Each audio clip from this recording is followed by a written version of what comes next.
I would like to present my talk on the spectral evolution of cosmic ray electrons and their synchrotron emission in live MHD models of spiral galaxies. So my talk is in fact a continuation of the poster presentation by Mateusz Ogrodnik and to some extent by Antoine Baldacchino.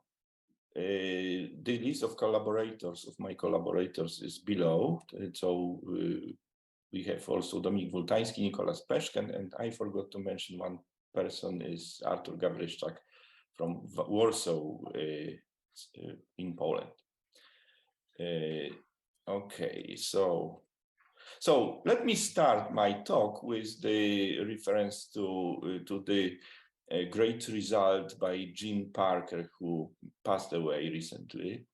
He has discovered that the cosmic rays can have a strong impact onto the dynamics of the interstellar medium, and especially they can drive a kind of a buoyancy instability, a kind of Rayleigh-Taylor instability, because they mass at relativistic energies and the number densities are relatively small to the thermal gas of the ISM. Therefore, they will tend to escape from the potential well of the galactic disks. Therefore, if an initial configuration is just typical for galaxies, horizontal magnetic field, then an injection of cosmic rays in supernovas, in supernova remnants, produces some kind of cosmic ray bubble that diffuses out.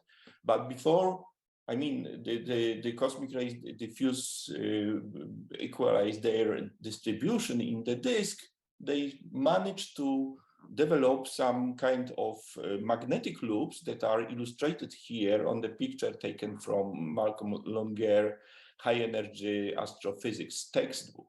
So, because cosmic rays are, as according to the cosmic ray acceleration models, produce in huge amounts of about 10% of the supernova energy input to the ISM, so something like 10% of 10 to 51 ergs, their relative contribution to the ISM energy budget is let me say, strong. Therefore, the buoyancy effects are expected. And then we can easily model this if we make a very simple approximation of the Fokker-Planck transport equation by integrations over momenta, so that we get something like a Gray or 1-beam approximation to the cosmic ray diffusion advection equation. In this equation, the cosmic rays are treated as a relativistic gas that diffuses preferentially along magnetic field lines. So we assume a dominating field line diffusion, where we also include the cosmic ray sources, which are supernova remnants. If this equation is added to the system of MHD equations, and we set up a galactic disk model, which is magnetized with some, or maybe not magnetized at time equals 0, but it is already ionized. And we assume a structure of the disk which is similar to the Milky Way, then exploding supernovae provide cosmic rays, and the cosmic rays start to drive the ISM dynamics, even if we neglect the thermal output, thermal and kinetic output from supernova remnants. So in this model, we just assume that only cosmic rays are relevant for the dynamics, and we assume that no magnetic field is present at time equals 0, but some supernovae of the Crab type provide a very weak magnetic field of 10 to -4 microgauss on the scale of about 50 parsecs. So this model in this model, the initial magnetization of by those weak magnetic fields from the pleiadionic type supernova remnants provides a random magnetic field, where in the figure I show here the polarity of the azimuthal magnetic field. So red means positive and blue means a negative azimuthal magnetic field. When this kind of initial condition is superposed, then we observe in the in the course of the simulation that the magnetic field is amplified due to the impact of, due to effects of cosmic ray buoyancy, and it becomes stronger and more regular. So after a significant time of a few gigayears, we have almost an unipolar magnetic field that has grown from those random magnetic fields at time equals 0. So altogether, we get the effect of cosmic ray driven dynamo, which also was is inspired by a paper by Gene Parker of 1992, the paper that I cite here. So I cite here two great ideas of Parker that seem to work in real galaxies. In addition to magnetic field amplification, we get also strong winds driven by cosmic rays, but I am not going to talk about the winds. I'm going to talk about the extension of this previous simplified approach to the spectral treatment of cosmic ray electrons, which is important because we can observe in the radio wavelengths the images of galaxies are different at different radio wavelengths. So we can deduce, by comparing the models to observations, we hope to be able to estimate the parameters of cosmic ray electron propagation. So this approach is now based on the full Fokker-Planck equation, but we take into account in the current work the effects of diffusion, advection, and adiabatic compression, and synchrotron losses. So I will not develop on this. This has been extensively explored, this equation, in numerical codes of the Galprop type by Andy Strong and Moskalenko, and also in the context of cosmic ray electron propagations by Elena Orlando and Strong 2013. So, but those, the Galprop type simulations rely on a kind of static or stationary model of the ISM. In the present approach, we want to couple cosmic ray dynamics to the MHD system, so that cosmic rays react to the MHD evolution of the background ISM, and the ISM also reacts to the evolution of the cosmic ray hadronic component distribution.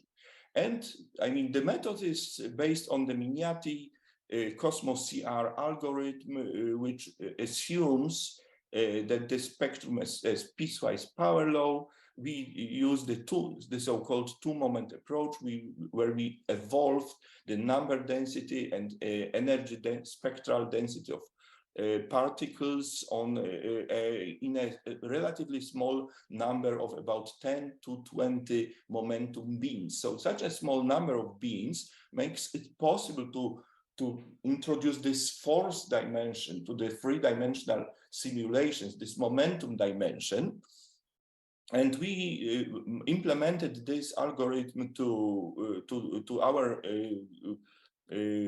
code, MHD code Piernik, and the module that which described the evolution of the spectral components of cosmic rays is named CRESP.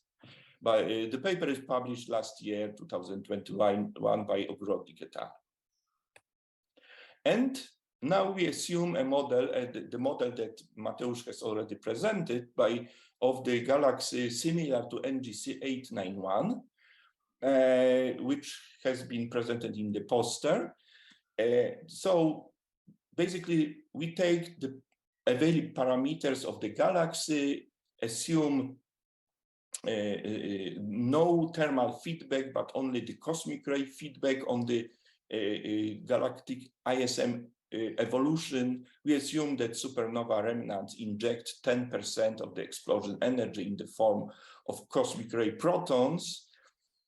And then there is also the cosmic ray electron component. So the cosmic rays diffuse anisotropically along magnetic field lines with the diffusion coefficient dependent on momentum, so that we scale it to something like 3 × 10⁻² centimeters squared per second at 10 GeV, and we assume a parallel perpendicular diffusion coefficient very small, like 1% of the parallel value, diffusion coefficient value.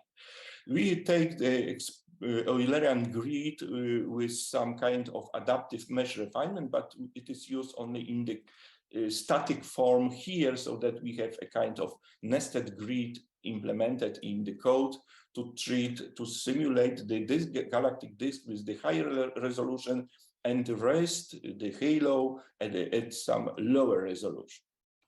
Okay, and the simulation results at the highest resolution which we did the simulation demonstrate that in the slice of the galactic disk, we can observe the highly structured ISM, which with some apparent bubble-like or loop-like features. If you see my cursor, I'm trying to show it, that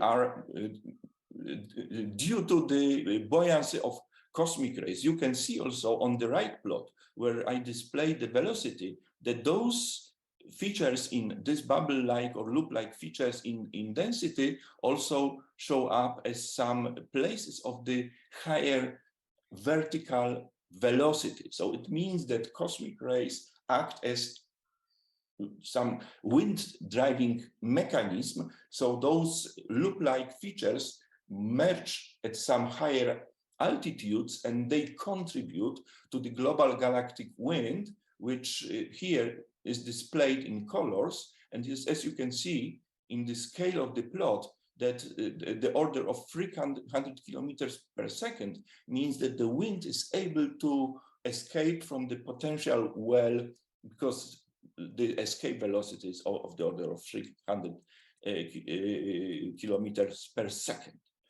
Okay, and now let us see at the structure of magnetic field, which is crucial for the anisotropic diffusion of cosmic rays, so that you can see on the left plot the magnitude of modulus of B vector.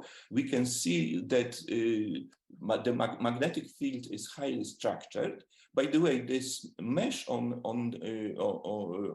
those slices mean the borders of the computational blocks for this nested grid variable resolution simulations, where the highest resolution is in the galactic, is dedicated for the galactic disk. And on the right panel, you can see the vertical velocity, which in this particular slice. So you can see that the vertical velocity up and down, some layers or columns of rising and falling material. I'm sorry, I'm talking about the magnetic field component. So this is loop-like structures that go up and down. I mean, magnetic fields go up and down, as you can see, varying very frequently in this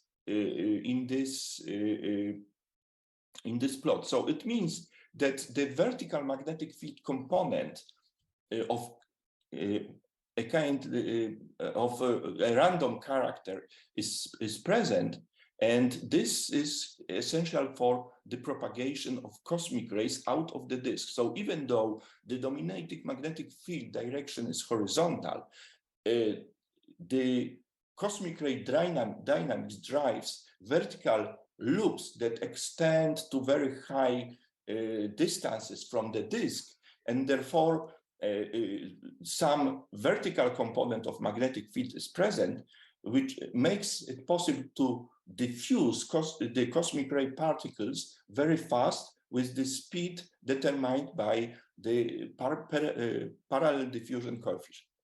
Okay, and now 1 more minute. Okay, I am just close to the end. If we look at the synchrotron image of the thin layers, we can see that cosmic ray electrons propagate along those filaments extended by the vertical buoyant motions. Therefore, we can see that the disk, is not fully laminar, but it contains many spikes directed to the galactic halo. So here you see this effect on at 2 radio frequencies. So this is a kind of a tomography, of synchrotron tomography, which is perhaps unavailable for observers, but it makes it possible to demonstrate how structured is the interstellar medium, and especially the distribution of cosmic ray electrons. And now, if we look at the synchrotron radio map and the full depth of the radio map, the previous one was made of a thin slice of 1 kiloparsec width. Now we can see the polarized intensity, which is, is strongly unpolarized because of the Faraday rotation effect, as you can see at long wavelengths or low frequencies, but in a bit higher frequencies, we can already see the regular magnetic field in the disk, which in the central part of the disk is rotated by the Faraday rotation. At even higher frequencies, we can see a perfectly horizontal regular magnetic field. On the other hand, if we look at the picture of synchrotron spectral index, we can see that those filamentary structures are the presence has the impact on the map of the spectral index, and this is another indication of the structured magnetic field, even though if we integrate over the full depth of the galactic disk. And finally, I show here the Faraday rotation that is, because of the dominating toroidal magnetic field component, looks quite regular. Okay, so this is basically the end of my talk. I summarize here the importance of, first of all, the capability of numerical simulations to follow details of the ISM dynamics coupled to the dynamics of cosmic rays. And the main message from my talk is that the interstellar medium driven by supernovae, if we include the thermal output, the structuring will be even richer. So the interstellar medium driven by supernovae and cosmic rays is highly structured and very variable. So propagation of cosmic rays coupled to the evolving MHD system is strongly influenced by the interstellar medium dynamics. Thank you for your attention.